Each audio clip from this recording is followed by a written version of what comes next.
আয় রে আমার কাছে আয় মামনি, সবার আগে আমি দেখি তোকে, দেখি কেমন খোপা বেঁধেছিস তুই, কেমন কাজল দিলি কালো চোখে।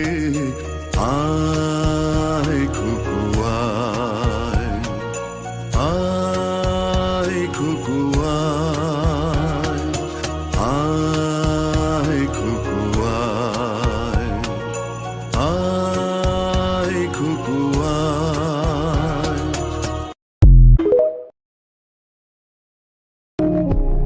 আব্বু, টেনশন করিও না, আমাকে বুকে নাও, ইনশাআল্লাহ সব টেনশন দূর হয়ে যাবে।